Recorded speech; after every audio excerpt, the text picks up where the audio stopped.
Lepo pozdravljeni, teden je okoli in spet ga bomo komentirali v oddaji Odmev tedna.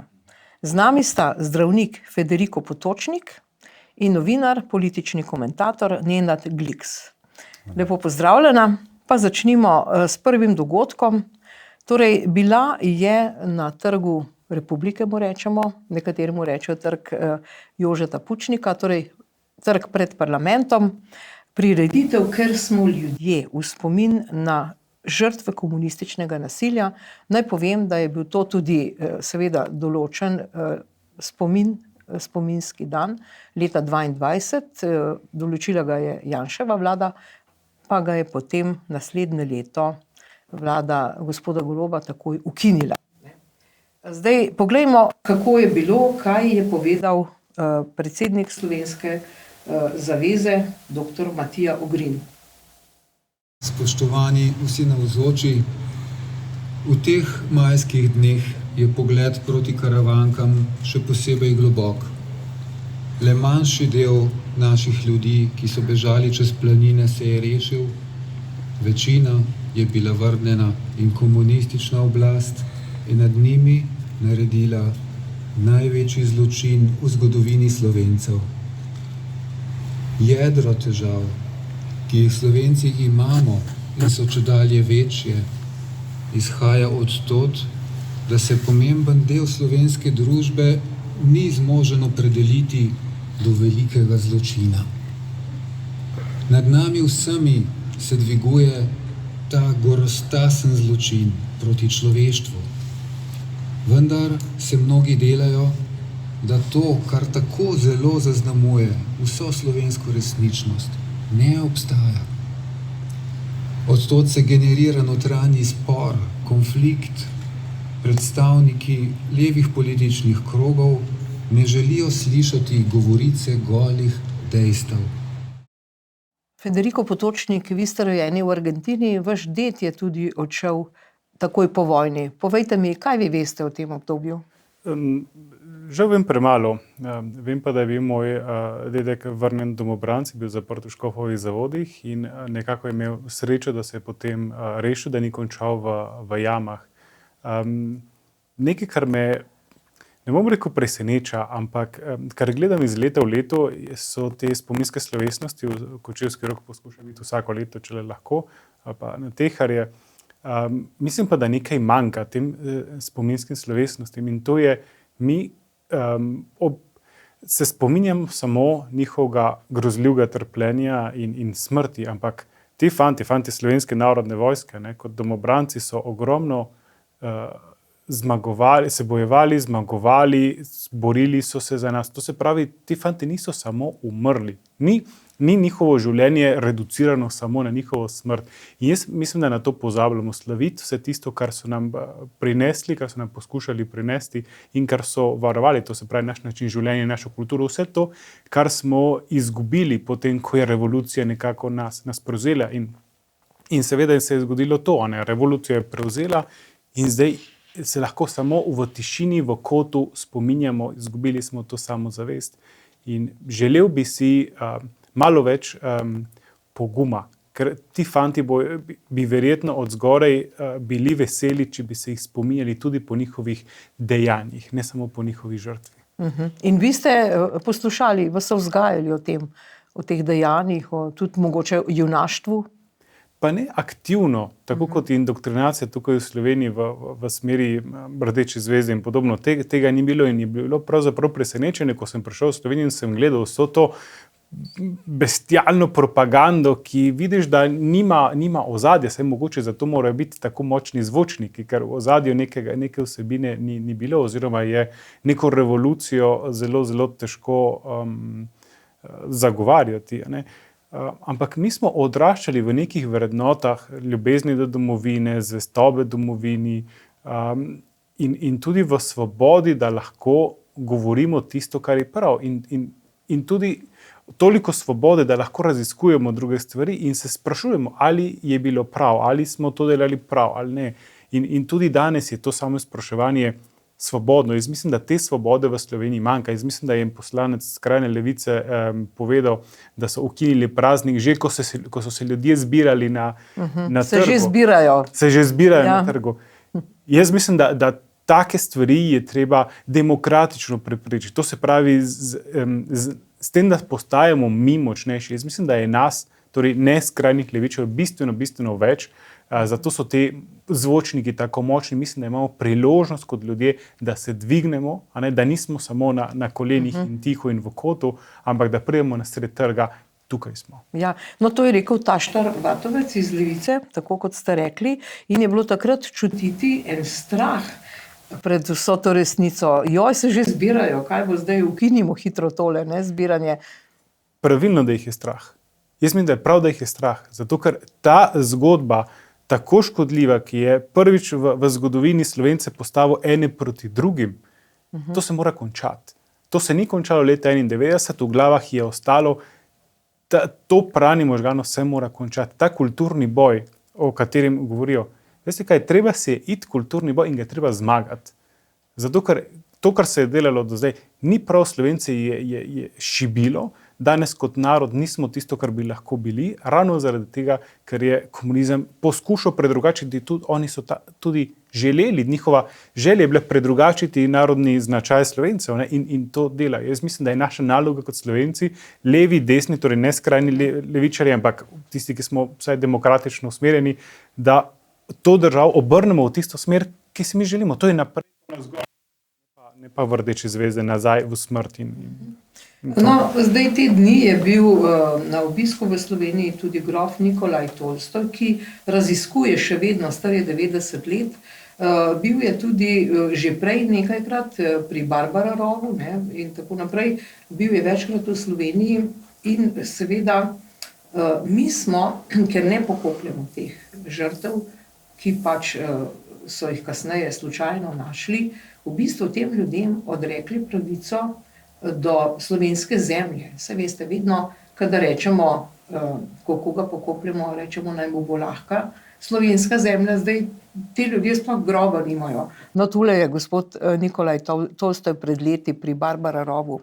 Kako, Nenad Gliks, vi kot komentator gledate na to? Ste večkrat sigurno že to komentirali. To je pravzaprav že mučno, da komentiramo in se nič ne zgodi. Ja, opozoril bi še na to okoliščino. Ti ljudje se zbirajo na Trgu Republike, kjer je še vedno spomenik revolucije. Torej, mi smo v letu 2025 in slavimo zločin. Ne?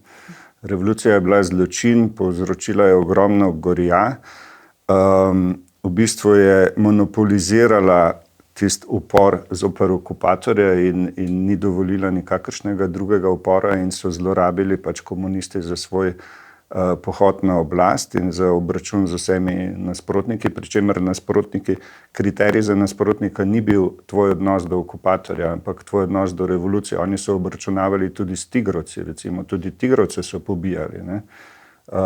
In mislim, ena od posledic, ena od travm tega poboja po vojni, mi nismo obsodili, pri nas ni bil obsojen niti eden iz te komunistične strani, ne?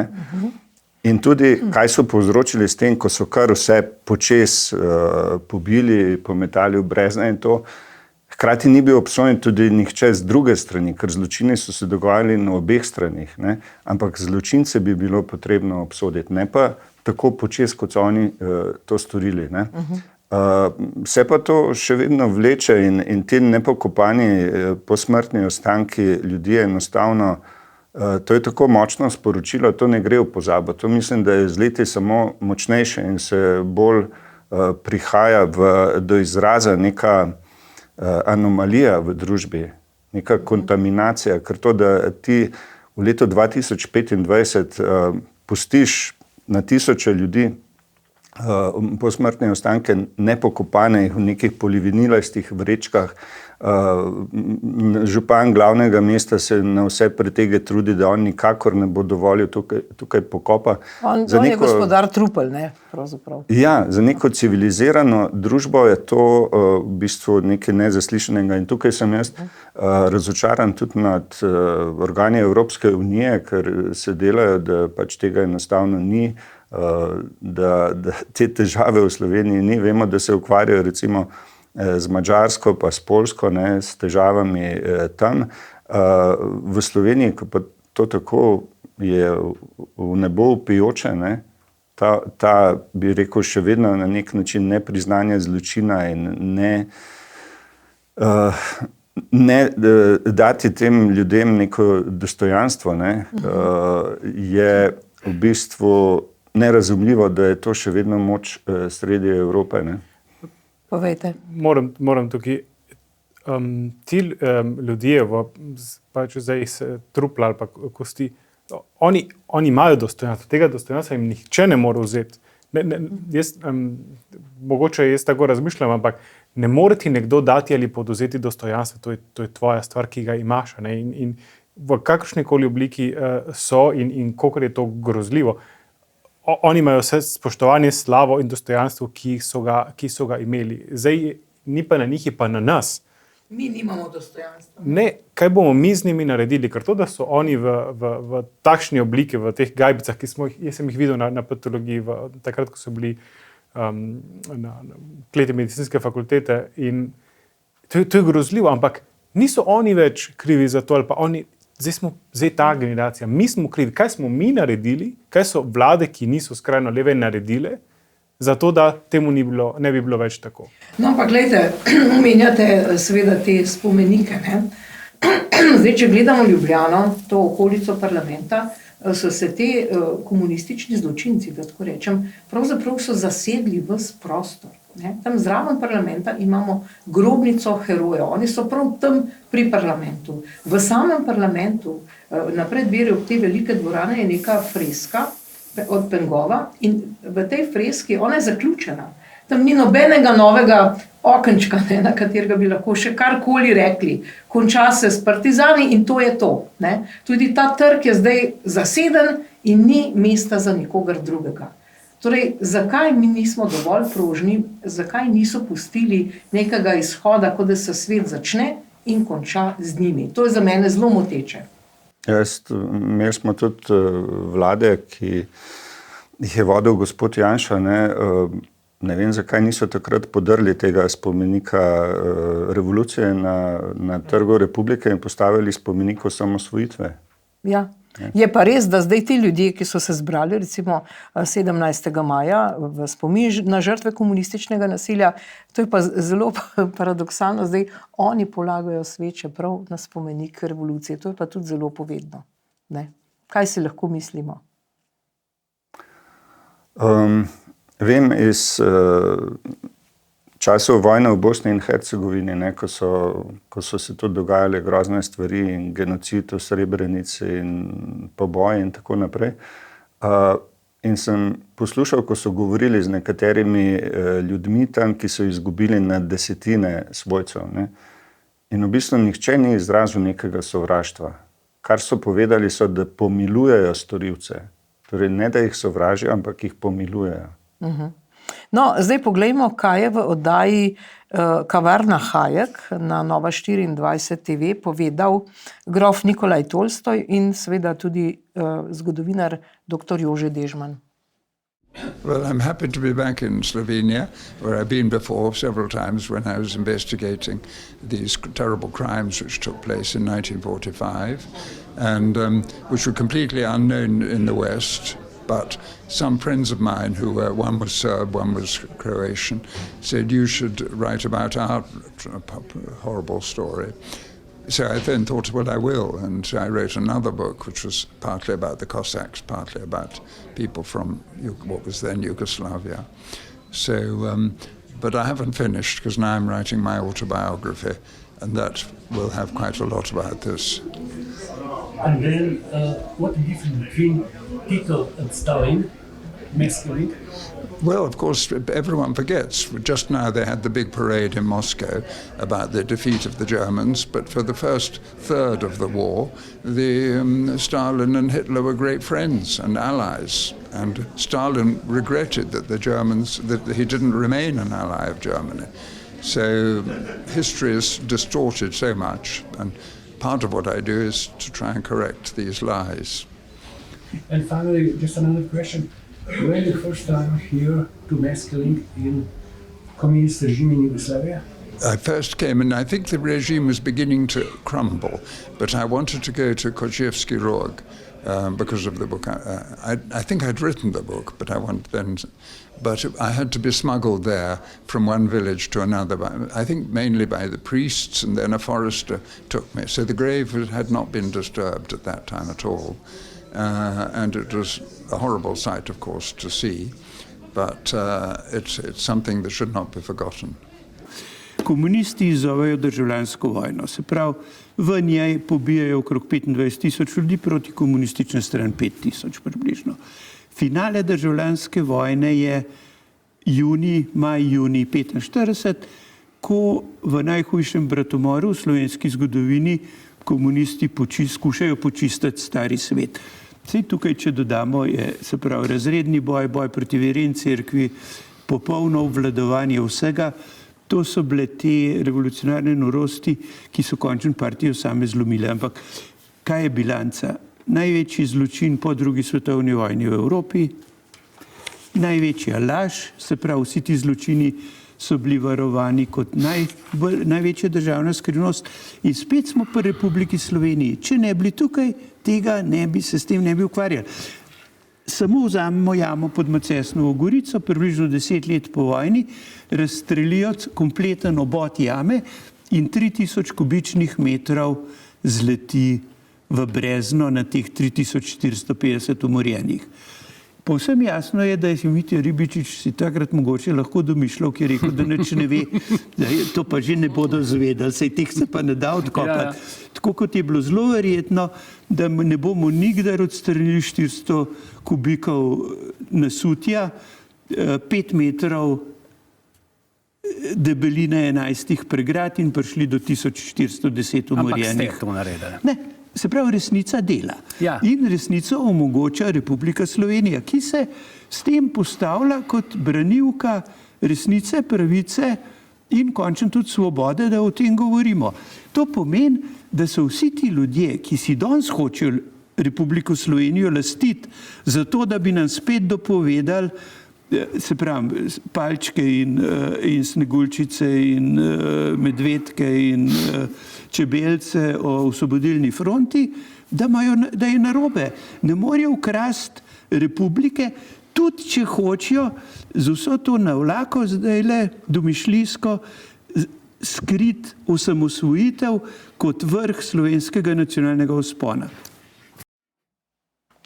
No, seveda, te dni je pa tudi, povejmo, publicist Igor Omerza, ki je napisal že 25 knjig, vse črpajoč večino tega iz arhivov slovenskih, ki so bolj ali manj tudi že uničeni.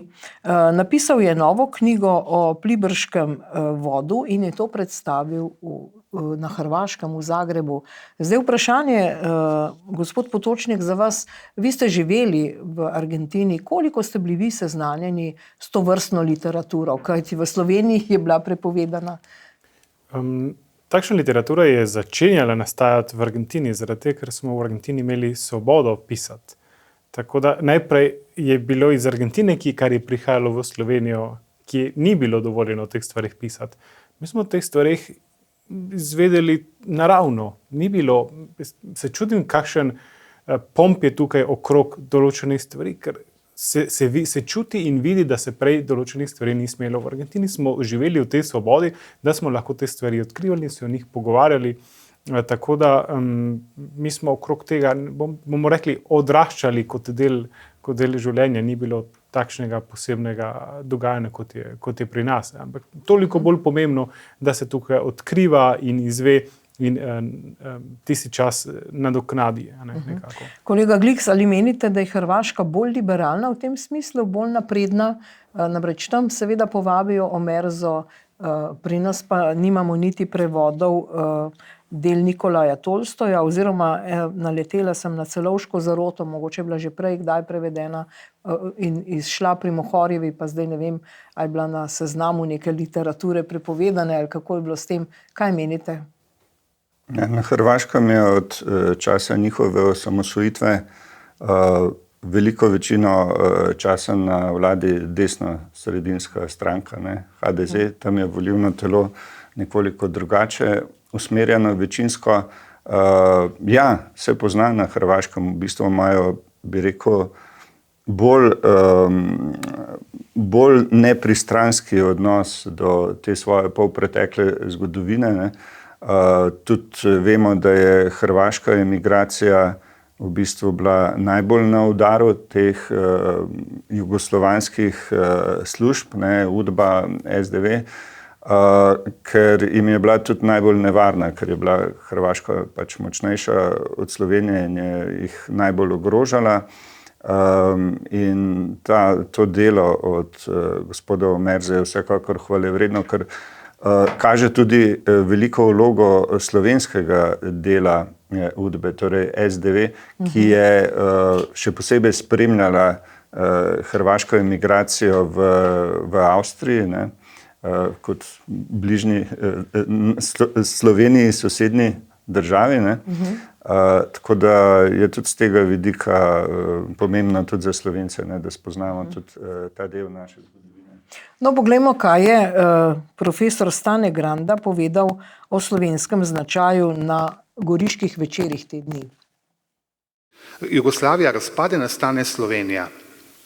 Stane, odkot po tvoje to sovraštvo dela slovenske politike, sovraštvo dela sedaj vladajoče slovenske politike do, če hočeš, naše stvarnosti, naše države in tudi naše slovenske zgodovine. Odkot to izvira? Gre pravzaprav za privzgojeno samozaničevanje Slovencev, ne? Gre za zelo žalostne stvari. Glejte, isto, kar se pravzaprav danes dogaja, se je dogajalo tudi v stari Jugoslaviji. Koliko ljudi je reklo, pač stara Jugoslavija, neč stara Avstrija, pa bila nekaj, pa tako naprej. To so zelo konzervativni ljudje, ki se sicer zelo radi barvajo z modernimi barvami. To je en konzervatizem. Po drugi strani je pa seveda to blazno samozaničevanje, ki je pri Slovencih tako živo, to res kaj takega še nisem srečal, da bi se nekdo tako samozaničeval kot so Slovenci. Pa sem bil, oprostite, kot Dolenc, sem poznal kar nekaj Romov, pa pri vojakih sem bil velik prijatelj z Albanci, so mi čudovito pomagali, imam na njih krasne spomine, ampak pa sem se združil s Turki, ampak nekaj takega samozaničevanja, kot ga imamo pa Slovenci, to pa pravzaprav ne srečam. Gospod Federico Potočnik, to samospoštovanje, tega pa imate v Argentini veliko, ne? Ja, pa smo veliko razmišljali, da zakaj do tega prišlo in to se vidi tudi v vsakdanjem življenju. Z eno banalno stvarjo, ko se ustaviš, to se mi je danes zgodilo, ko se ustaviš z avtom pri prehodu za pešce, človek gre z ene strani na drugo stran ceste, kar teče, zato da mi ja ne bi kradel časa. Ne. Jaz si ne predstavljam Avstrijca, ki bi to naredil. Med se moraš rad, moraš vedeti oziroma verjeti, da si vreden tistega časa, ki ga jaz pač počakam, da gre čez cesto, ali pa vreden, da živiš, da si. In jaz mislim, da so nam zunanje sile pač tekom zgodovine iz njihovih želja oziroma iz njihovih interesov utepli, da mi pa že nismo tako vredni, da bi me državo ali da bi kdo počakal, da greš čez cesto. Jaz mislim, da ni to toliko samo spoštovanje, ampak toliko, da se mogoče ne cenimo, ampak tudi to ima svoj rep. In jaz ga, če primerjamo skupnosti zunaj Slovenije in v Sloveniji, je pa ta komunizem, ki je z razlogom mogel ubiti slovensko dušo, zato da je na novo zgradil tega proletarskega človeka, ki so ga hoteli narediti. Ampak s tem so ubili velik del kulture, velik del narodnega ponosa. Mislim, od narodnih noš do jezik, zdaj so nam uvedli enega drugega. Skratka, en kup enih stvari, ki so tistega slovenskega, tisto, kar nas je držalo skupaj kot tkivo, so ga scefrali. In potem ni čudno, da danes imamo atomizirano družbo, vsak nekako poskuša preživeti za sebe, ne znamo držati skupaj in posledično smo šibki. In če smo šibki, si ne upamo v svet, si ne upamo nikamor. Mi smo lahko že močni doma, ko pa katerkoli od naših politikov prestopi meje v katerokoli smer, je pa mehka cucaka. In to je žalostno gledati. Jaz mislim, da se strinjam s profesorjem Grando, da to ni, da to je pomanjkanje spoštovanja, ampak to pomanjkanje spoštovanja zgodovinsko je bilo za razlogi, teh razlogov zdaj ni več. Te razlogi so zdaj globoko notro v nas, že v času COVID, da so ljudje samo čakali na navodila, kaj bojo naredili. To se pravi, nekdo drug mi mora povedati, kako ne živim, kaj ne delam, kje bom živel, kaj ne skuham. Ne? Postali smo majhni. In od te majhnosti lahko ven pridemo samo, če gradimo sebe. Noben od zunaj nam ne bo pomagal, vsem ostalim koristi, da smo mi majhni in nepomembni. In če gledamo znotraj Slovenije, tudi levi, pa skrajni levici koristi, da je opozicija ali pa da smo tisti, ki nismo skrajni levičari, majhni in šibki. Jaz bi iz tega črpal, kar je profesor Granda rekel, to je priložnost za nas, da zavzamemo tisti prostor, za katerega smo vredni, da ga zasedamo. No, zdaj, če gremo na to realno politiko tega tedna, poglejmo Golob in Janša, dva tekmeca za prihodnje volitve. Zdaj spet je bila narejena raziskava Vox Populi in sicer takole pravijo, če bi bile volitve v nedeljo, bi SDS po majski anketi Vox Populi volilo nekoliko več vprašanih kot prejšnji mesec in sicer 25,1%, aprila 24,3%, Gibanje Svoboda, zanj pa bi glasovalo 17,1%, aprila vprašanih 17,2%. Torej, podpora Janezu Janši raste. Kaj, kolega Glik, to zdaj pomeni za prihodnje volitve? A je bila ta raziskava narejena po referendumu? Mislim, da ja. Verjetno je pa nek učinek imel tudi ta referendum, na katerem je bil Janša nedvomno zmagovalec. Torej, ja. SDS je bila pobudnica tega referenduma, imeli so glavno vlogo v kampanji, tako da si lahko upravičeno večinsko oni lastijo to zmago, ki je vsekakor bila zelo prepričljiva, torej kvorum je bil dosežen, tudi preko 400,000 glasov je bilo proti zakonu, več kot 90% ljudi, ki so se udeležili, je bilo proti. Ampak bo zdaj ta val trajal do volitev?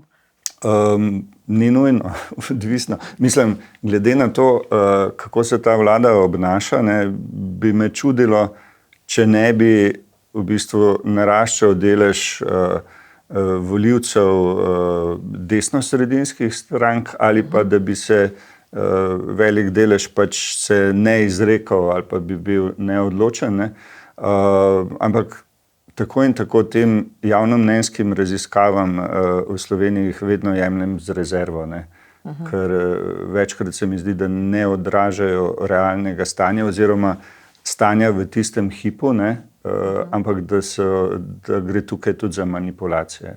No, ampak vendarle v kabinetu, v štabu, v tem balonu Roberta Goloba, lahko rečemo balon, ker se zdi, da ima nek svoj svet, svoje realnosti, pa so vendarle mogoče malce prestrašeni, namreč zavedajo se tega nižanja popularnosti. Recimo, zdaj sta bila ta teden Robert Golob in Tina Gaber pri papežu že spet, pri seveda tej umestitveni maši. Zdaj, doktor Potočnik, kako si vi razlagate to praktično, to romanje v Vatikan? Na domačem terenu ne maramo cerkve, delamo vse proti njej, ko pa je na zunanje politični sceni, smo pa prvi med prvimi, v prvi vrsti, pa če je šel za Frančiška ali pa zdaj za Leona 14.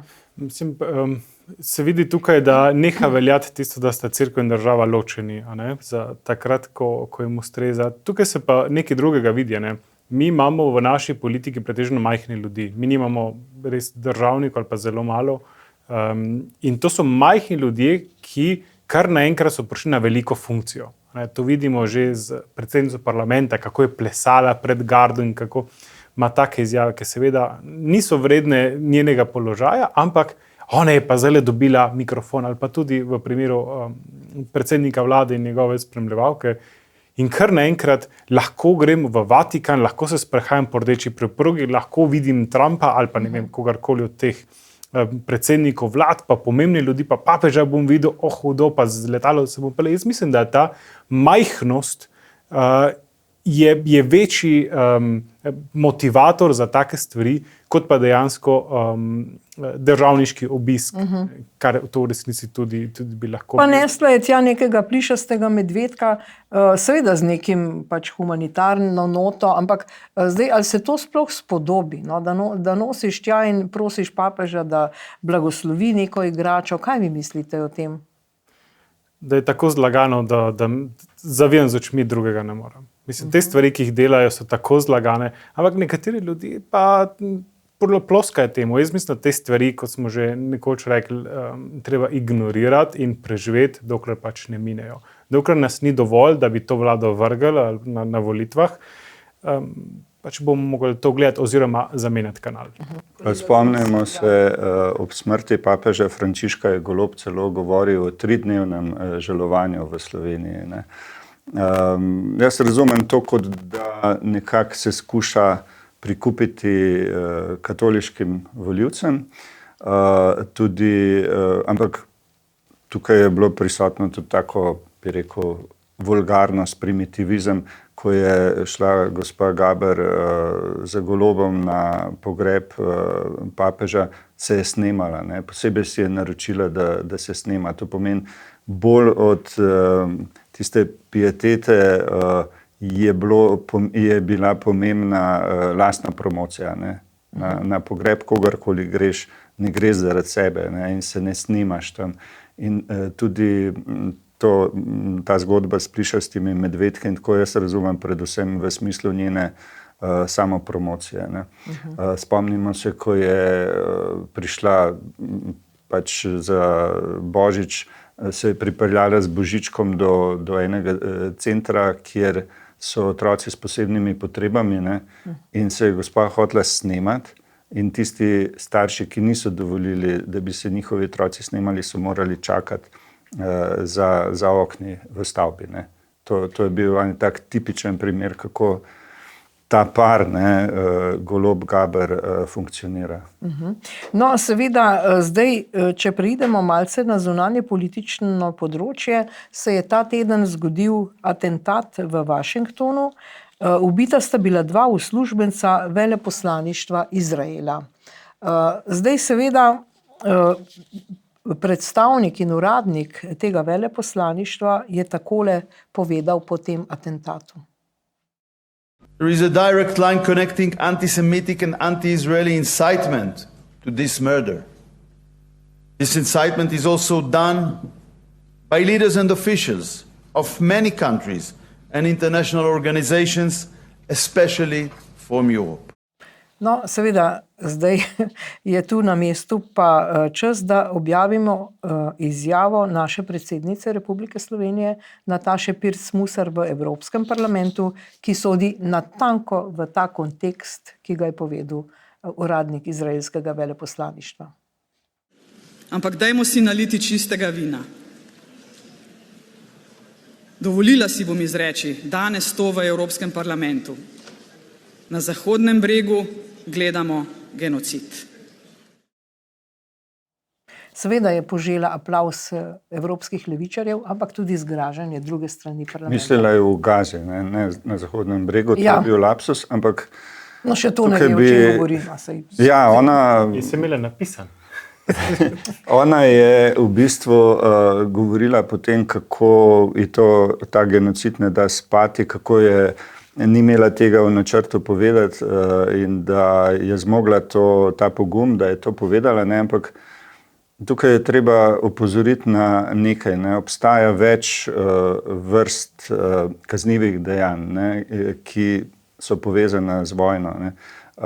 Eno je vojni zločini zoper človečnost, genocid, ne. Genocid je tisto najhujše, ne, torej genocid pomeni namen iztrebljanja celotne skupnosti, torej etnične skupnosti, narodne skupnosti, verske, to je genocid. Recimo, bi samo opozoril, na območju nekdanje Jugoslavije je v Bosni smo imeli, Sarajevo je bilo več kot 3 leta pod pač topniškim ognjem, ne, obkroženo srbskimi silami. Mednarodno sodišče kazensko v Hagu tega ni opredelilo kot genocid, ampak je kot genocid opredelilo zgolj Srebrenico. Ne. To pomeni, moramo tukaj ločiti, ne, in gospa kot pravnica bi morala vedeti, kaj je genocid in ne. In to, recimo, kar se tiče Izraela in Netanjahuja, ne, on je zdaj pred meddržavnim sodiščem kazenskim v Hagu, je izdana za njim pač nalog za priprtje zaradi kaznivih dejanj vojnih zločinov in zločinov proti človečnosti, ne, kar je samo po sebi seveda so izjemno hudi zločini, ne, in to, kar se dogaja v Gazi, bi rekel, z vidika nekega humanitarnega prava civilistov, množičnih smrti, otrok, ženske, nekaj groznega, ne. Vendar slovenski mediji tukaj, bi rekel, en del te zgodbe zamolčijo, ne. Tam je še vedno vojna. Tam ne gre za to, zdaj pa Izraelci se spomnijo danes, dajmo bombardirati to in to. Tam znotraj Gaze je še zmeraj okoli 15 do 20 tisoč pripadnikov Hamasa, ki se borijo zoper izraelske sile. Izrael je tudi izgubil prek 600 vojakov v tej vojni, ki še ni končana, ampak o tem se ne govori in še nekaj je treba tukaj poudariti. Hamas uporablja bolnišnice, šole, civilne objekte za skrivanje svojih pripadnikov, za skrivanje orožja in v takem primeru tudi po vojnem pravu postanejo pač ti objekti vojni cilji, ne? In Hamasu je vseeno, če je tam 5 pripadnikov njihovih, pa je okoli 500 civilov, ne? In je vseeno, če bo hkrati s tistimi, ki bo pač Izrael to zbombardiral, če bodo vsi ti civili. Izrael je pa spet v bistvu brezbrižen do tistih civilov, ne? In jim je tudi vseeno, ne? Je vse v smeri cilja, ne, obračuna s Hamasom, hkrati jim je vseeno za tiste civile. No, ampak, gospod Potočnik, ni pa to genocid, bi rekel. Ja. Jaz mislim, da to, kar počne Izrael, lahko se pogovarjamo zdaj, ali so zločini zoper človečnost, vojni zločini, to je stvar sodišča, da bo presojala.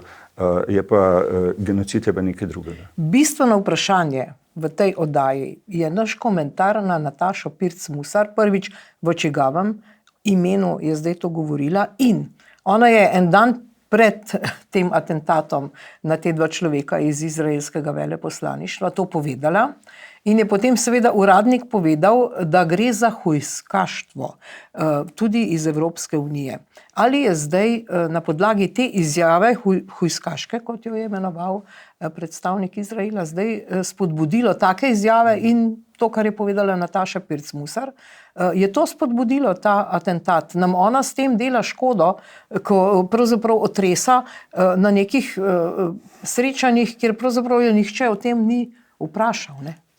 No, jaz mislim, da nihče ne posluša Nataše Pirc Musar, niti približno toliko, da bi šel delati atentat zaradi njenih besed, ne.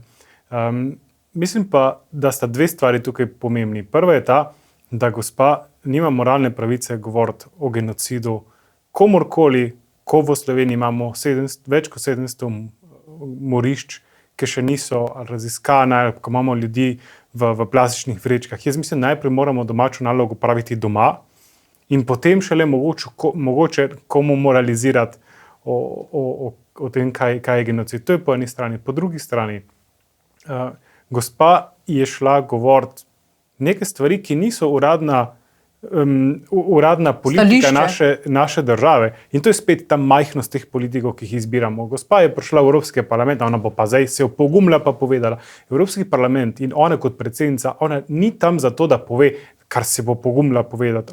Ona je tam zato, da predstavlja vseh nas, 2 milijona, kolikor nas je, in da ta stališča pove. In po možnosti na način, da ne bo požela odobravanja parih skrajnih levičarjev in neodobravanja večine drugih ki imajo neko zmerno razumevanje vsaj tega, kaj njena služba je. In jaz mislim, da je to največji problem. Majhnost teh naših politikov, ki vidijo nek oder, zdaj se bom pa jaz pokazal. Ja. Ne, oni so tam zato, da zagovarjajo stališče Republike Slovenije. Ker stališče Republike Slovenije, ali je bilo priznavanje Palestine ali ne, pustimo, ali se strinjamo s tem ali ne, ampak ali je to v skladu z neko zunanje politično stališče dolgoletno, ali se bo to spreminjalo iz leta v leto. Mi postajamo oziroma smo nekredibilen partner. Ravno zaradi tega, ker se vsak od teh predstavnikov oblasti dovoljuje neke svoje eskapade, se pogumlja nekaj narediti. To dela Sloveniji škodo. Razbija po pultu OZN. Recimo, Golob. Noben tega ni slišal, noben ga to ne zanima. To je samo smešno nam, ki smo to videli, vse ostali so to ignorirali. To je ena stvar. Ampak naši politiki bi morali biti bolj državniški, tega pa žal še nimamo. Ja. No, gremo na domače prizorišče. Zdaj seveda ekonomija. Ekonomija ni najboljša, ne? Tako pravijo, da smo zabeležili največji padec bruto domačega proizvoda v zadnjih 4 letih. Ne? In seveda tudi Evropska komisija in evropske inštitucije so znižale gospodarsko rast. Kaj si lahko mislimo o tem? Vlada pa troši in troši. In tu je pravzaprav področje, kjer bi Robert Golob moral delati. Pa konec koncev tudi Nataša Pirc Musar bi lahko doma kaj povedala v tej smeri. Robert Golob je pred nekaj meseci celo dejal, da smo mi lahko vzor vsej Evropi. Ne? Zdaj smo ji lahko res vzor, potem da je naš BDP v prvem četrtletju letos najbolj upadel od vseh evropskih držav v primerjavi s prvim četrtletjem lani. Ne? Zelo skrbi tudi, da se naložbe zmanjšujejo, naložbe v gradbeništvu so se najbolj zmanjšale. Ne? Skrbi pa še ena stvar, da je izjavil minister za finance Boštjančič na TV Slovenija, da ga je to tudi presenetilo, torej ta padec gospodarske rasti. In da je že klical ministrstvo za infrastrukturo Bratuškovo, ne, češ kako je možno ob tako velikih investicijah v gradbeništvu, da je to padlo, in da bodo imeli sestanek na Umarju, torej na uradu za makroekonomijo. To pomeni, kaj je zdaj sporočilo? Oni bodo skušali Umar prepričati, da njihovi podatki niso pravi, ali kaj. To pomeni, v letu pred volitvami očitno lahko pričakujemo pač pritisk tudi na take institucije, ki bi morali delati izključno strokovno. Ne? No, ta tema je bila seveda odprta tudi med poslanskimi vprašanji v Državnem zboru. Poglejmo. Zaradi nerazumno visokih davkov trpi tudi gospodarstvo in vedno več podjetij seli svoje sedeže v sosednjo Hrvaško. V letu 2024 ste porabili 2 milijona evrov za reprezentance, da ste lahko dobro jedli in pili. Kljub temu, da imate na voljo razpolago letalo Falcon in redne polete, ste kar za najem zasebnega letala porabili 150 000 evrov. No, seveda, lejte, reprezentanca. Preveč trošijo, zakaj trošijo? Ker lahko, ker jih mi ne ustavljamo. Ko mi gledamo ekscese politike, gledamo, kot da se to nekje dogaja dalje. Ne, mi imamo neposredno moč to ustaviti. In to se dela najprej z volitvami in potem s tem, da je človek glasen.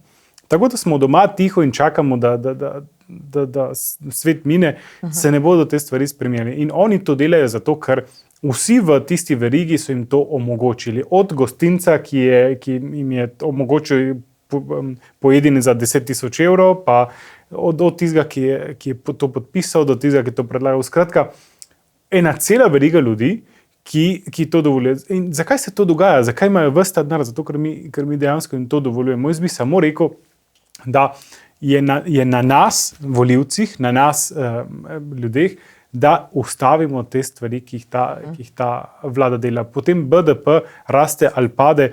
To je ponovno odvisno od našega gospodarstva, ponovno odvisno od tega, kako mi delamo, ponovno odvisno od tega, kako mi volimo. Kolega Gliks, Robert Golob je seveda dejal, da so krive carine ne, v bistvu za ta padec BDP-ja, kar so seveda zanikali tudi ekonomisti, ampak vendarle to izmikanje, to, da pravzaprav lahko karkoli reče, pa mu očitno ljudje verjamejo, tu je dejansko nek problem Slovencev. Imam občutek, da mu vse manj ljudi verjame, tudi na levi, ne, pač da vidijo že dolgo časa, da je on blefer, ne, da njegove besede ne pomenijo veliko in mislim, da se zavedajo, da je velik problem, če bodo šli z njim na volitve, torej če ne bodo plasirali nekega drugega, ker je Golob izgubil pač svojo kredibilnost, ne. Tako da tukaj imajo težavo z njihove strani. Ja, seveda, pri Golobu on ne bo pač pripoznal nikakršne napake, nič narobe. Velja omeniti še, da je proračunski primanjkljaj v prvih 4 mesecih letos po ugotovitvah Fiskalnega sveta skoraj 300 milijonov evrov, kar je 450 milijonov evrov slabše kot v istem obdobju lani, ko smo imeli 170 milijonov evrov presežka, ne, in to presežka zaradi dobrega dela gospodarstva. Tokrat pa toliko trošijo, da je razlike 450 milijonov evrov, pa gre to več ali manj to mimo v medijih. Ne. Mediji dovolj ne problematizirajo takih stvari. Ampak gospodarska zbornica pravi, to dodatek za dolgotrajno oskrbo, prosijo, da naj ne bi začeli, dokler sploh ne vemo, kdo bo dobil, kaj bo dobil, kdo bo delal, kaj se bo dogajalo, da naj vendarle ne bi začeli pobirati tega davka. Potem Golob podi podjetja na Hrvaško. Boštjančič celo v Bosno. Ja, Boštjančič je zdaj dodal še Bosno, ja.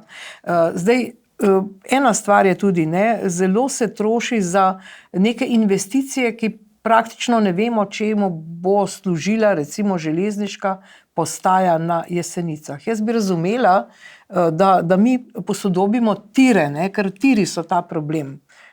Zdaj, kje ljudje čakajo ta vlak, če bi hitro prišel, lahko bi tudi v šotoru, no. Mislim, vem, da je malce karikirano, ampak dajmo postaviti železniške tire, da bomo imeli več tirov, hitrejše vlake, ne pa neko železniško postajo na Jesenicah, kjer se je seveda spet prijavil en sam ponudnik, to je Riko. Oddal je to ponudbo v vrednosti nekaj manj, pazite, kot 120 milijonov evrov. Kolega Gliks. Ja, in mislim, da je bila pa najvišja postavljena cena 120, on je dal pa 119,7. 99. Prej je dal pa višjo, ne, ko v prvem razpisu in bral sem, da je v bistvu bil razpis tako napisan, da je samo Riko nekako bil favorit, da bo to dobil.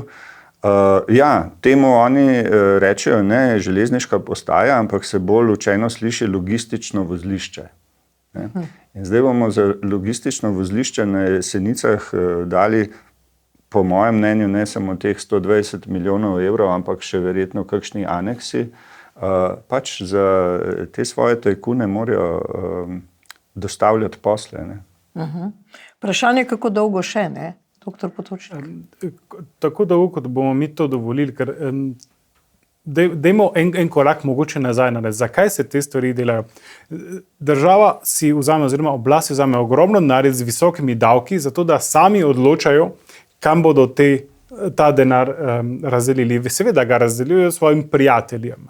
In zato vse ti razpisi, jaz ne verjamem, da gre kakšen razpis ven, oziroma ne verjamem, zelo močno dvomim, da je kakšen razpis res pošteno tako napisan, da bo zmagal tisti, ki je boljši, ampak vse te stvari so ali vnaprej znane, ali znani pogoji. To je vse za to, da dobijo njihovi ta denar, ta posel, ki seveda toliko dražji, kot če bi bil narejen v zasebnimi rokami.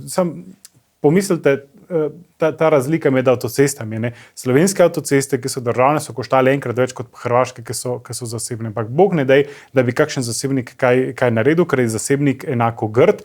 Ampak Hrvati so pa plačali za svoje avtoceste pol manj kot mi. In mi jih popravljamo na 2 meseca. Hrvati imajo, kot sem slišal, zelo prosto odprto pot do morja in lahko gre se do tja brez ustavljanja. Pri nas pa vožnja že okrog Ljubljane je lahko 3-krat daljša, kot bi morala biti. Skratka, prevelika moč ima država, premajhno moč imamo ljudje. Večjo moč, ko bomo imeli ljudje, to se pravi, ko se bo to odločanje prenašalo na ljudi, ko bomo ljudje sami odločali, kaj bomo s svojim denarjem, bo bistveno manj teh poslov, teh barbij. No in to rinjenje nazaj, moram tako reči, v ta socializem in komunizem je pa najhujše pa na področju zdravstva, ne. Zdaj prav ta teden je začela veljati novela zakona o zdravstveni dejavnosti. Gospod Potočnik, vi ste sigurno seznanjeni, kaj zdaj velja, kaj bomo smeli, kako bo zdaj to ločeno javno pa zasebno, kaj bodo zdravniki sploh še smeli početi? To je tak stalinističen zakon, kjer je cilj večja kontrola. Vse stvari, ki pišejo v tem zakonu, so v primerjavi s prejšnjimi takšne, da daje državi, ministru večjo moč in posameznim zdravnikom pa medicinskim sestram manjšo moč. To se pravi, ne bomo mogli izbirati, kje delamo, kaj delamo popoldne, ali smo tukaj in še tam, koliko bomo zaslužili. Skratka, ogromno enih stvari, ki bi moralo biti izključno stvar delavca in delodajalca. Zakaj v ta odnos med delavcem in delodajalcem se vmešava nek minister? Za vsakega zdravnika, medicinsko sestro. Ta pretirana državna intervencija ima samo cilj, da kontrolira vsakega posameznika, da ne bi kdo delal česa takega, kar oblast ne dovoljuje. In to je zelo preprosto. Ko se bo nekaj zgodilo proti zdravnikom, medicinskim sestram, in to se preslikava v vse podsisteme v Sloveniji, če bo kaj takega naredili, česar mi ne bomo želeli, bomo mi se uprli, oni bojo pa rekli, vam ne damo plače, vam zmanjšamo plačo, vam ne damo nekih bonitet, vzamejo koncesije, in potem kar naenkrat je ta skupina tiho. Isto je s kulturniki. Najprej so jih zasipali z denarjem, takim, ki po moji oceni ne pripada, zato da se s tem kupujejo mir, ko pa kaj takega naredijo, si pa tudi kupijo tišino. Jaz mislim, da je ravno, če hočemo ostati svobodni, mora biti čim manj teh zakonov, zato da ljudje sami lahko izbiramo, kje bomo delali, s kom bomo delali, za koliko denarja bomo delali, kdaj bomo nehali delati. Namesto da samo ukvarjamo, kaj so rekli, kaj mi je dovoljeno ta teden početi. Kontra je treba iti razbijati take zakone, ki nam omejujejo svobodo, ne samo zdravnikom in medicinskim sestram, vsem. Mi rabimo državo bolj svobodno. Mi ironično imamo stranko, ki se imenuje Gibanje Svobodno, ampak je gibanje antisvoboda, ker vsi zakoni, ki jih oni delajo, človeku manjšajo moč, višajo davke. Kaj pomeni višji davek? To pomeni, da vi razpolagate z manjšim delom svojega denarja, imate manj svobode razpolagati s svojim denarjem. To se pravi, trenutno živimo že 3 leta z eno oblastjo, ki nam svobodo zmanjšuje, in v zdravstvu to se prevede v to, da ne boste mogli izbirati, kdo vas bo zdravil, ki se boste zdravili, ampak bo samo ena vrsta za vse, ki bo vsakič daljša, razen za oblastnike, oni vedno pridejo. Jaz nisem kdaj videl nobenega od teh oblastnikov, ki bi čakal v vrsti na kakšen poseg. Vsi, sploh ti skrajni levičarji, ki so tako glasni, veste, koliko kličejo za to, da pridejo mimo vrste, ali pa koga poznajo za to, da jim rihtajo ali kakšno hospitalizacijo ali pa kakšen pregled mimo vrste. Zelo glasni takrat, ko gre za vse nas, ko gre pa za sebe, pa velja povsem druga pravila, tega ne sme biti. Ampak vendarle, zdaj zakon je tukaj, ne, kolega Gliks. Kaj se bo zgodilo? Je kakšno prehodno obdobje? Bodo lahko zdravniki še obdržali ta dovoljenja, da delajo še kje pri zasebniku, ali bo to takoj izginilo? Menda, da bodo ta dovoljenja, pač novih ne bodo izdajali, ne. Ta že obstoječa pa mislim, da bodo še 12 mesecev lahko obdržali, ne. Ja. Tako da to se nekako poklopi z volitvami naslednje leto. Jaz se sprašujem, ali bodo negativni učinki tega zakona že vidni ob naslednjih volitvah, ne, ali so si tako preračunali, da ravno do takrat še ne bo, ne, ker negativni učinki pa sem prepričan, da bodo. Torej, enostavno storitev bo opravljenih manj, kot je zdaj. To pomeni, v javnem zdravstvu se bodo povečale čakalne dobe in ravno kontraučinek bodo dosegli, kot govorijo, to pomeni večjo dostopnost. Oni govorijo, češ, da bo večja dostopnost, da bodo vsi imeli, torej ne samo premožni dostop, hitrejši do zdravnika, ravno obratno bodo povzročili. Torej, tisti Zavarovalnice bodo tukaj tudi naredile svoje. Torej, one bodo ponujale produkte zavarovalne, boš lahko pač s plačilom si zagotovil hitrejšo obravnavo, ne, ampak seveda boš moral za to dodatno plačati. Tako da dejansko se bo to razslojevanje pospešilo. To pomeni, tisti, ki si bo lahko privoščil neko zasebno zavarovanje še, bo imel zdravstvo recimo prve kategorije, pri vseh drugih bo pa to še za eno kategorijo nižje padlo. Ampak je pa trik dober, ne? Recimo sprejmeš zakon, tako da lahko do volitev ves čas govoriš bla, bla, bla, bla, smo sprejeli zakon. Ne? Ampak učinki so pa naravnani, da pridejo na vrsto šele po volitvah. Ne? Zdaj lahko se zgodi, da bo takrat že nova vlada, ki bo mogoče, če bo imela tako večino, ta zakon ukinila. Vi pričakujete to? Jaz mislim, da bo naslednja vlada na področju zdravstva morala vsa 4 leta ukvarjati s tem, da popravlja škodo, ki jo je ta vlada naredila. Ker ti tako velik sistem, kot je zdravstvo, lahko zlomiš, ampak postavljati ga nazaj, to bo trajalo eno generacijo, zato ker oni so se spravili na nekaj najmanj pomembnega in to je, ali je zasebno ali je javno. Če jaz kot zavarovan pacient pridem v neko zdravstveno ustanovo, kdo me bo zdravil, čigavi so zidovi, je povsem nepomembno. Pomembno je, da sem jaz zavarovan in lahko pridem in koristim to storitev. Kako se oni med sabo zmenijo, kdo bo plačan pa po kakšnih pogodbah in tako dalje, ali je to avtorska pogodba, ali je to zaposlitev, je to S5, to je za mene nepomembno. Glavno je, da se organizira na način, da bo oni najbolj učinkoviti, da bojo imeli zame dobro oskrbo. Tega ni. Tega se ta zakon ne dotika. Oni samo želijo, da javni pa zasebni, da to ločijo. Zakaj to ločijo? Zato, ker nočejo, da ljudje služijo še popolne ali kaj boš, da nimajo te svobode odločati. Tako da so jih postavili pred zid. Ali javno, ali zasebno. V zasebnem oni kaj več zaslužijo, v javnem, kjer so plače slabe, pa delaš pa bolj zanimive stvari, bolj kompleksne stvari. In seveda se bojo ljudje odločili za to, da grejo v zasebno, zato ker je treba preživeti, je treba kredite plačati. Ne? Kdo bo pa delal maksilofacialno kirurgijo, kdo bo delal dermatologijo, kdo bo delal plastično kirurgijo, tudi rekonstrukcijsko kirurgijo. Mi izgubljamo, maksilofacialna kirurgija v Ljubljani razpada že nekaj časa in zdaj, kolikor slišim, bo do konca razpadla ravno zaradi tega, ker vsi zdravniki bojo šli delati nekaj, če morajo izbrati ali pa izberijo drugo. Pri nas smo tudi izgubili nekaj ortopedov in en kup drugih specialistov. Mi krvavimo. V bolnišnici Celje, ne? Ampak ne gre samo za celjsko bolnišnico, gre za vse bolnišnice. Mi krvavimo kader in namesto, da bi jim izboljšali pogoje za to, da bi jih prevabljali nazaj, poskušajo jim poslabšati pogoje drugije, za to, da se ne bi odločali za tiste druge stvari, ampak ne deluje. Se bojo še naprej odločali, nastajale bojo zasebne zavarovalnice, paralelni sistem popolnoma samoplačniški pa brez regulacij, gremo v balkanski model, nereguliran, to je slabo za slovenske paciente, škodo pa bo naslednja vlada in verjetno še naslednja mogli še dolgo časa sanirati. Skratka, smo v nekem situaciji, v razmerah, ko sovražimo podjetnike, jih podimo drugam na Hrvaško, tudi v Bosno, ne?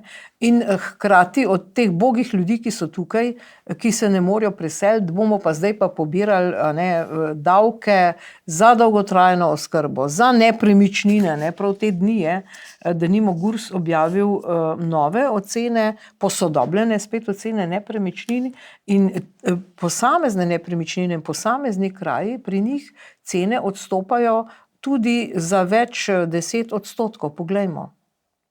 Kako gledate na vaše izkušnje, odstopajo tržne cene od posplošene vrednosti nepremičnine, ki jih naredi Gurs? Koliko je tega odstopanja od tržnih cen? Kar zanimivo, odstopanja so recimo v prestolnici od 10 do 25%. Druge? Druge, pa recimo, če gledamo pa Obalo, pa Kranjsko goro, pa Bled, pa odstopajo cene tržne tudi od 25 do 40%.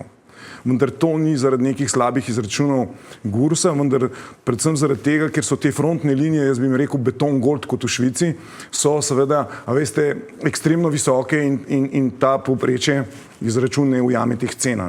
Zato tudi te tržne cene so na določenih lokacijah tako ekstremno različne. Torej, kaj zdaj mi sploh želimo s tem davkom? Pobirati hočejo denar od te. To je problem skrajnih levičarjev, kjer vidijo denar, mislijo, da imajo pravico do njega. če jaz kupim mojo nepremičnino, jo kupim, splačam davke iz svoje plače, potem nepremičnino kupim.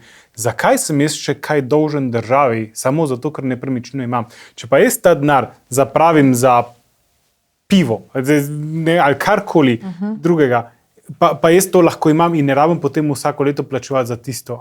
To je nepravičen davek. Večina teh davkov so nepravične. Jaz iz svoje plače sem že svoje davščine plačal. Gre samo za to, da država je požrešna, zato da lahko plačujemo železniške postaje po 150 milijonov ali pa anekse za drugi tir za 300 pa ne vem koliko milijonov. In zato, da ljudje tega ne čutijo, se jim pobere preko davkov. Ker če bi vsak mesec vsak mogel plačati eno položnico, tukaj pa položnica za drugi tir, tukaj pa položnica za stanovanja za tujce, tukaj je položnica, ljudje bi se uprli. Ker pa to gre iz davkov, ki jih ne čutimo, ko ogrejo iz naše plače, pa to ne boli. In potem ljudje se tega ne zavedajo in potem se zgodi vse to, kar smo se prej pogovarjali, gospodarske niso tiho in tako dalje. Če bi vse to plačevali iz žepa aktivno, jaz mislim, da bi se marsikdo.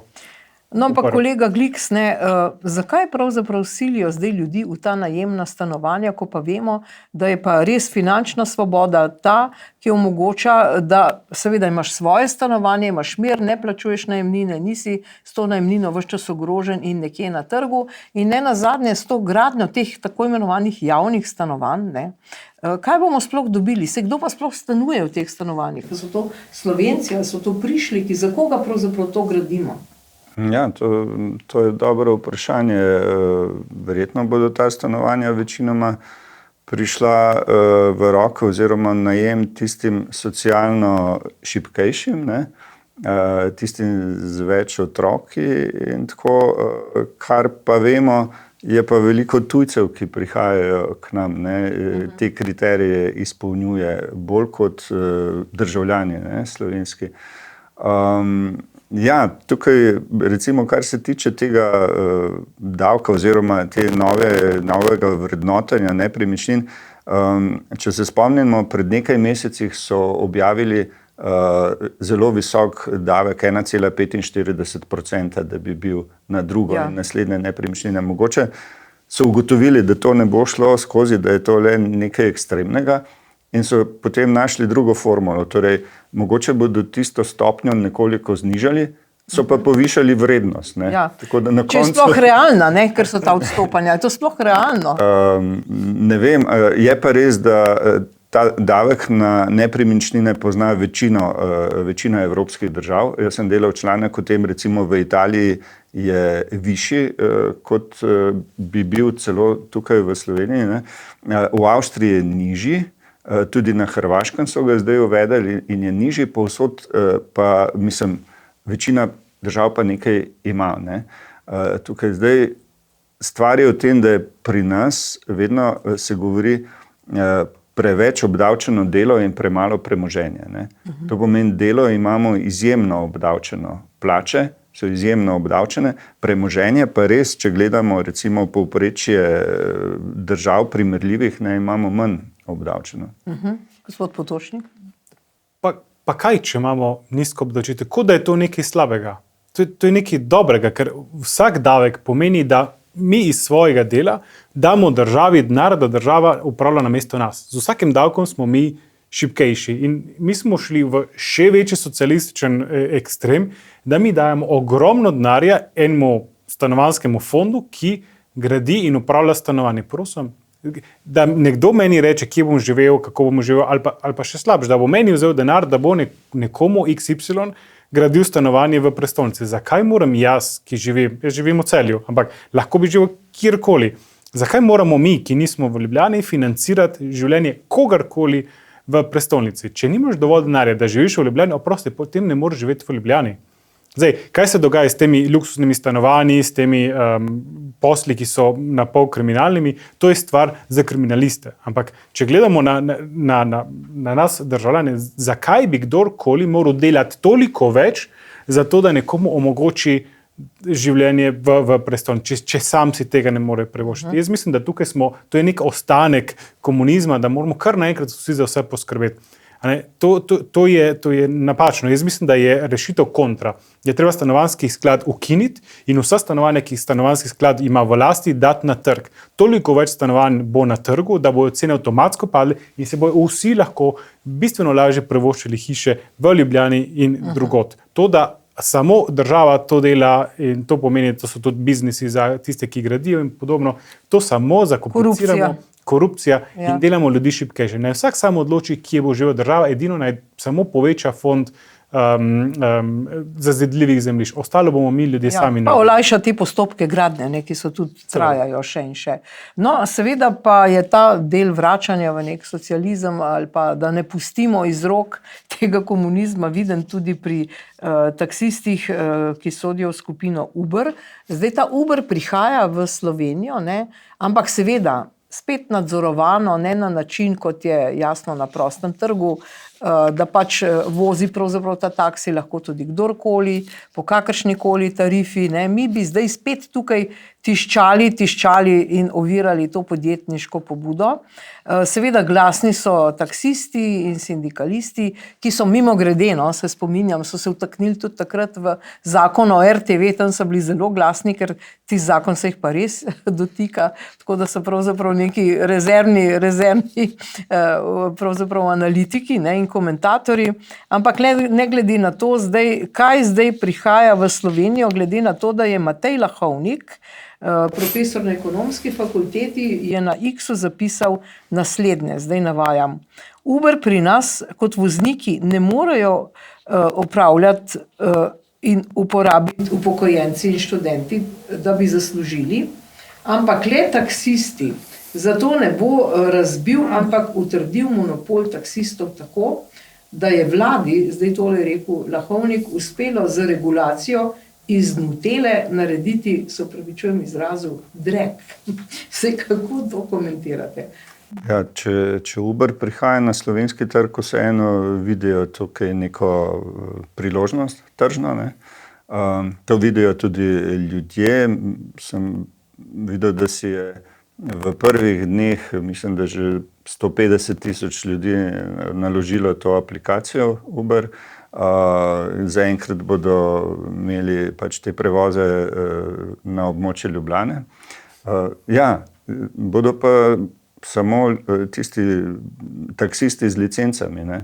Tako da to verjetno ni v navadi pri Uberju v drugih državah. Tako da ne vem, zakaj tukaj taksisti v bistvu sploh govorijo o nelojalni konkurenci, če bodo pa tako in tako samo licencirani taksisti lahko to počeli. In ena zanimivost, leta 2021, ko je Uber ravno tako izrazil željo, da bi prišel na slovenski trg, takrat je stranka Levica, to je bila vlada Janeza Janše, je stranka Levica z vsemi topovi pač užgala po Uberju, češ da so, ne vem, neoliberalni, izkoriščevalski, prekarno delo bo. Zdaj, ko so na oblasti, je tišina. Ampak me to spominja, vam dala takoj besedo, samo še spomnila sem se na obdobje po osamosvojitvi, kjer je vrsto let bilo samo nekaj par teh taksistov, seveda vsi Balkanci, ki so smeli prevažati ljudi iz letališča Brnik. Direktor takrat je bil pa nek bivši policaj. In smo rabili zelo, zelo veliko let in veliko prepričevanj, da pravzaprav so dovolili tudi druge prevoznike, ki jih seveda imamo danes. Gospod Potočnik. Ta situacija je izjemno zanimiva, zato ker niso mogli ustaviti prihoda Uberja in potem so ga tako zakomplicirali, da praktično ničesar ne spremeni. In zaradi tega ta gospodarska pobuda ne more uspeti, ne moramo imeti drugih prevozov na Brnik, zato ker to blokira. Ne moramo imeti v Ljubljani neke aplikacije, ki dejansko v tujini deluje, zaradi tega, ker smo jo tako zapacali. In jaz mislim, da ravno zaradi tega nimamo lepih stvari. Ravno zato, kot država si ne moramo privoščiti lepih stvari, ampak vedno tacamo v tistem blatu, da poskušamo nekaj malega narediti, zato ker toliko denarja gre za take posle, kot je jeseniška železnica postaja in podobno, zaradi tega, ker toliko onemogočamo, Bog ne daj, da bi spustili kontrolo. In potem, kaj je posledica? vse države okrog nas prehitevajo. Hrvaška raste hitrejš kot mi, cela vzhodna Evropa raste hitrejš kot mi, nas prehitevajo. Posledično se primerjamo vsakič slabšo državo. Včasih smo se primerjali s Češko, zdaj ne, pa smo se primerjali z Madžarsko ali pa z Romunijo, pa smo pa s Sudanom primerjali, ne, zato ker bojo takrat na našem nivoju. Jaz mislim, da nas to, kar se ta oblast gre, predvsem ti sindikati in podobno, nastane. Življenjski slog oziroma življenje gre počasneje, živeli bomo slabše zaradi takih odločitev, zaradi tega, ker blokiramo realnost, blokiramo prihodnost, zato da obdržimo tistih 5 kvadratov vrta. No in seveda ta rdeča nit tega socializma in komunizma, ta nit, ki je ne moremo prerezati, se seveda kaže tudi pri novem oziroma noveli zakona o radioteleviziji Slovenija.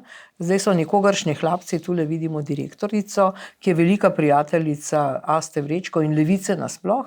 Zdaj so dosegli v tej noveli drugačno financiranje tega RTV prispevka, da bo kar permanentno se višal, recimo zdaj spet potrebujejo denar, pa mogoče denar za manjšinski program bo spet šel za nikogaršnje hlapce, pa tudi druge seveda, ampak predvsem za njih, to so si zdaj nekako postlali. Kako vi to komentirate?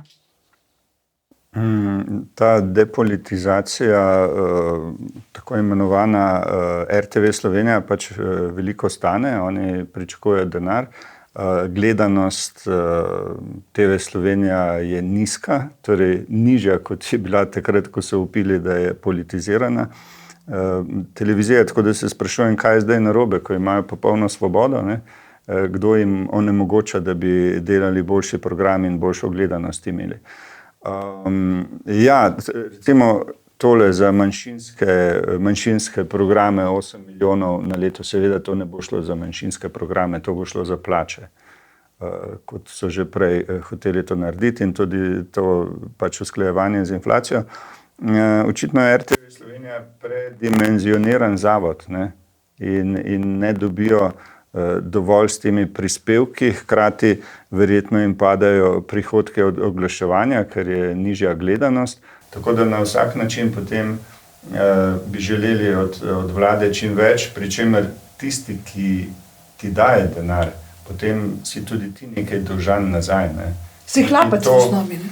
In v tem letu se bo to videlo, koliko so jim dolžni. Recimo, saj smo videli že pri referendumski kampanji, spomnim se oddaje Politično, Tanja Govec, ki je pač tam povabila dva enako misleča glede tega zakona o izjemnih dodatkih k pokojninam, ne?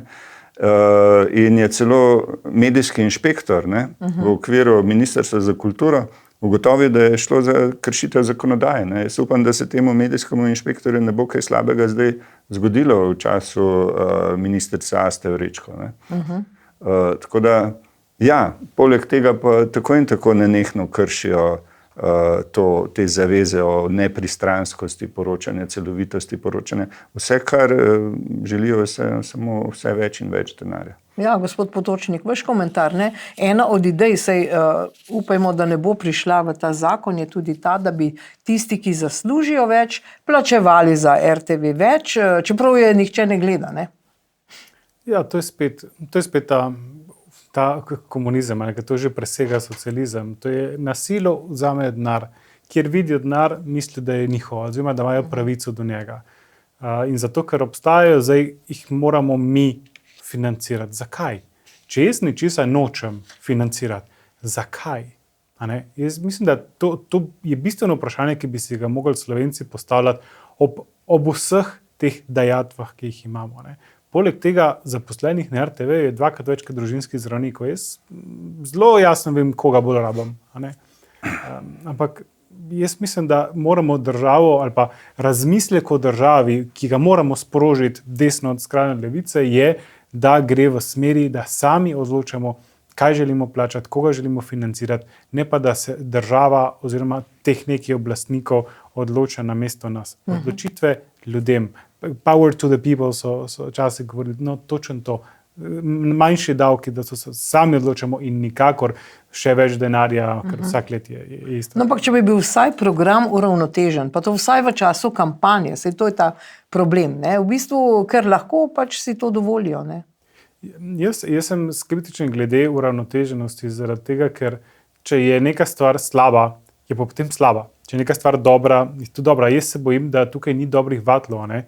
Ker če se nekdo zlaže, nekdo pa pove po pravici, potem prijeta dva in bo neka konsens nekje na sredini, bo potem neka majhna laž ali pa neka srednja laž. Jaz mislim, da se moramo kot Slovenci, to je eno globje vprašanje, ne dogovoriti, ampak moramo bolj dihati kot narod za to, da bojo resnice same bile na levi in na desni, da ne bo vsakič, ko je nek spor, da bo šlo na vse ali nič, da je čisto vse na mizi.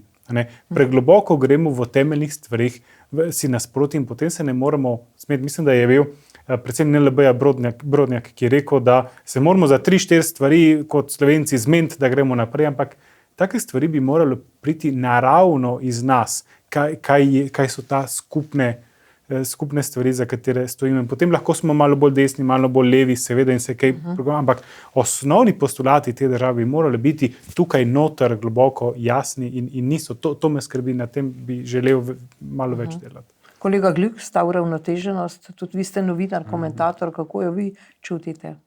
Ja, uravnoteženosti na nacionalni televiziji v informativnem programu ni, ne. To je pač dejstvo.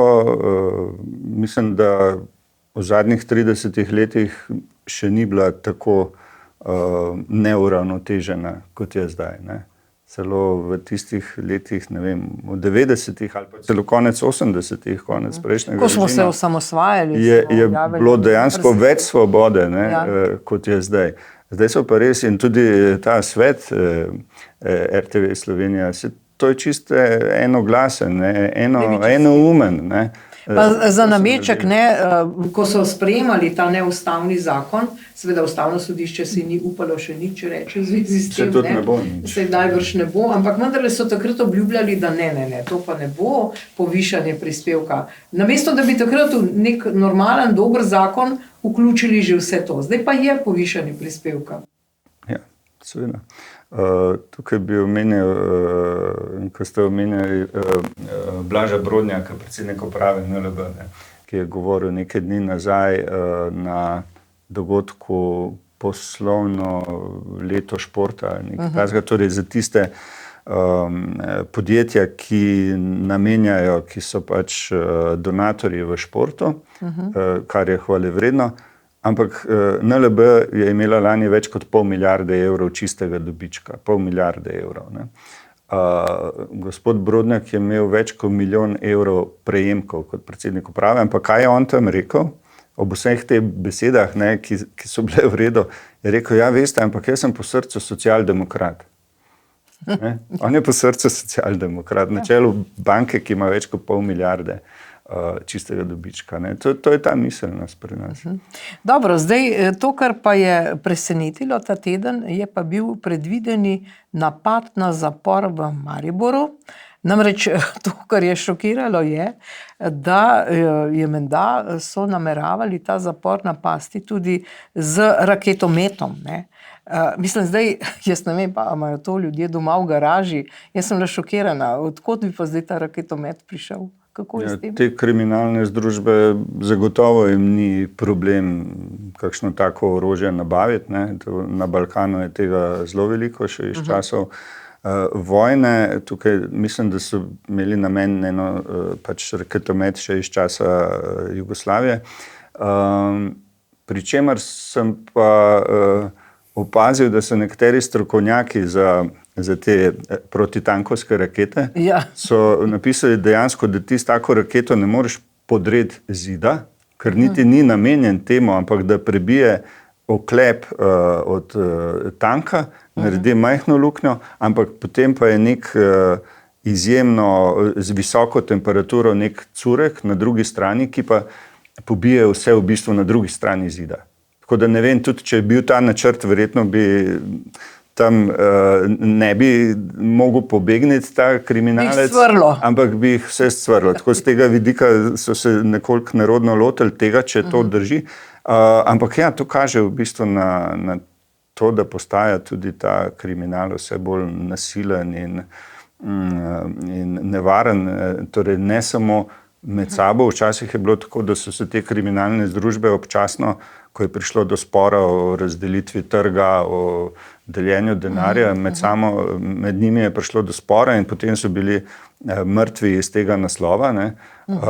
Zdaj pa vidimo, da gre celo v smeri, da so ogroženi tudi pravosodni policisti. Ja, grozijo. Tudi tožilci so ogroženi. Ne. Tako da tega še nismo imeli v taki obliki v Sloveniji, kar je zelo skrb vzbujajoče, plus to, da so zapori slovenski pa prenatrpani, pravosodni policisti so izrazito podplačani, kdo bo delal v takih razmerah. Ne? In zaporniki, ki so tujci, govorijo policistom nerazumljive jezike. Ja, ker je zelo velik delež teh zapornikov so tihotapci ljudi. Torej, se pogovarjajo v arabščini. Ja. No, ampak poglejmo, preden vam dam besedo, gospod Potočnik, poglejmo samo izjavo teh strokovnjakov, varnostnih in policistov, da potrebujemo strožjo zakonodajo. Naše delo ni Sizifovo delo. Mi se zavedamo naše odgovornosti in tudi v prihodnje bomo zakonito, strokovno in zavzeto odkrivali in preiskovali kazniva dejanja, še posebej kazniva dejanja mednarodne organizirane kriminalitete.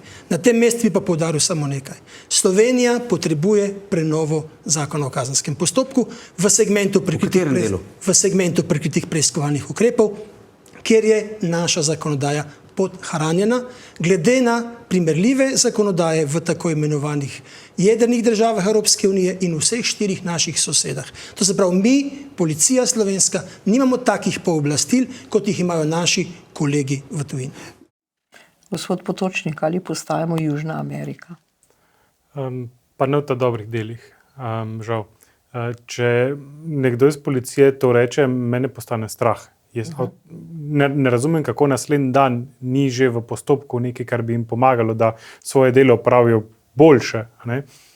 Mene je strah nečesa, predvsem nečesa drugega. V zadnjih letih vidimo, da je tega podzemlja več in to podzemlje nekako, da ga je toliko več, ki bruha na površje.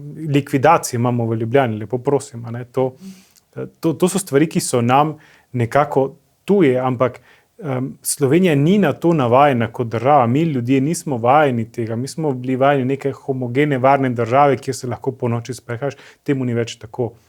In zakonodaja in mi ljudje nismo na to več pripravljeni. Južna Amerika, pravite, Južna Amerika ima zaprte soseske zaradi varnosti. V Sloveniji ni zaprtih sosesk. A jih bomo rabili? Se že gradijo, na Bokavcah je že vse ugrajeno. V to smer gre in to je tisto, kar smo prej nekako namigovali.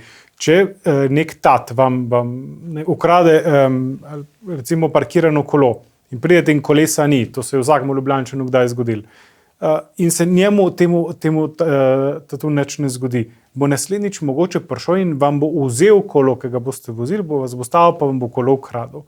Če se mu ne bo nič zgodilo, bo mogoče naslednjič prišel s pištolo in bo grozil. Če se mu še vedno ne bo nič zgodilo, bo naslednjič prišel in koga tudi ustrelil.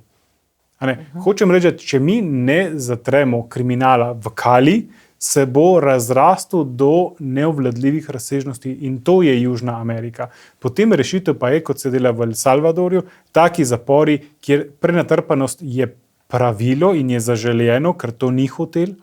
Dokler mi čaka na moji urgenci 20 pacientov skoraj vsak dan, zato da so sprejeti v bližnjem, je popolnoma vseeno, kako so zelo prenatrpani v zaporih. Ali potrebujejo pravosodni policisti boljše plače, boljše pogoje, boljšo zakonodajo?